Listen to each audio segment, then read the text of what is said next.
নমস্কার বন্ধুরা, তোমরা সবাই কেমন আছো? আশা করি তোমরা সবাই খুবই ভালো আছো, আর আমিও খুবই ভালো আছি। আর এই গরমের দুপুরবেলা কোথায় যাচ্ছি বলছি আসলে আমি একটা পার্সেল অর্ডার করেছিলাম, সেইটাই মানে চলে এসেছে, তাই আনতে গেছিলাম। প্রথমে গিয়ে তো খুঁজে পাচ্ছিলাম না ভাইটাকে, তারপরে ভাইটাকে দেখা পেলাম, তো গেলাম, তো ভাইটার থেকেও পার্সেলটা নিলাম। পার্সেলটা নিয়ে ভাবছিলাম যে ভালো আসবে, তো তো যাই হোক, বলছি কি অর্ডার করেছি। তার আগে একটু ওই ভারী জিনিসটা আগে বয়ে বয়ে নিয়ে যাই।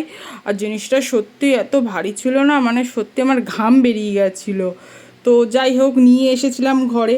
আর নতুন জিনিস পার্সেল খোলার আনন্দটা শুধু আলাদাই। তো কখন ভাবছিলাম জিনিসটা খুলে দেখবো। তো এখানে সেইটারই খোলার প্রস্তুতি চলছিল, দেখো তোমরা। আমি খালি বলছিলাম তাড়াতাড়ি খোলো।